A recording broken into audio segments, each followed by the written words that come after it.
જય દ્વારકાધીશ દર્શક કાર્યક્રમ ન્યૂઝમાં આપનું હાર્દિક સ્વાગત છે. હું છું રિપોર્ટર વિજય સાકરિયા, કેમેરામેન હિમેશભાઈ ઠકરા સાથે.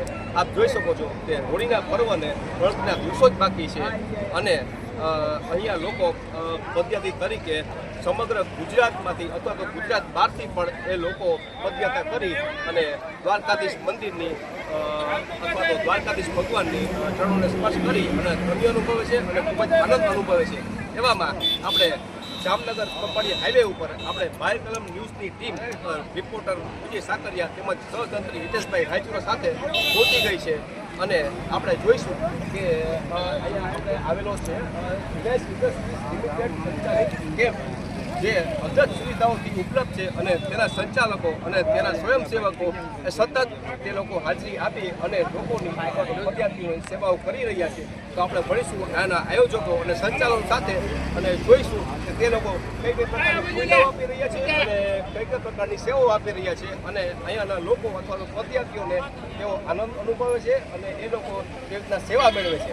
તો ચાલો આપણે જઈએ અને જોઈએ અને ત્યારે આપણે પબ્લિકને મળીશું અને જોઈશું કે એ લોકો કઈ રીતના આનંદ મેળવે છે અને કઈ રીતના આરામ મેળવે છે.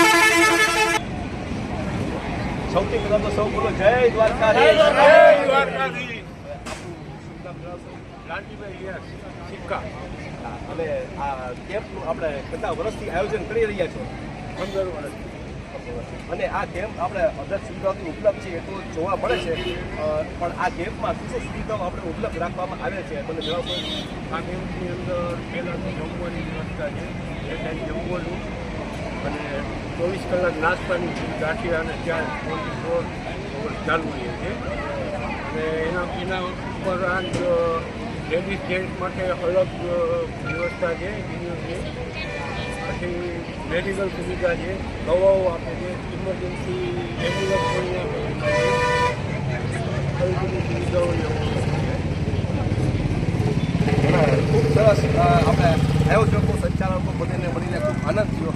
તેમ લોકોનો આપણે આભાર માનીશું અને દ્વારકા ચાલતા પદયાત્રીઓ એ પણ ખૂબ જ અહીં આરામ અનુભવી રહી છે. આપણે ખુદ જોઈ શકીએ છીએ અને લોકો ખૂબ જ અને મહેનત લગનથી અને દિલથી અને લાગણીથી આ લોકોને એકદમ સેવાઓ આપી રહ્યા છે અને સુવિધાઓ આપી રહ્યા છે. એ તમામ લોકોનો અને રિલાયન્સ ઇન્ડસ્ટ્રીઝ લિમિટેડનો આપણે ખૂબ ખૂબ આભાર માનીશું. ધન્યવાદ. જય દ્વારકાધીશ. જય.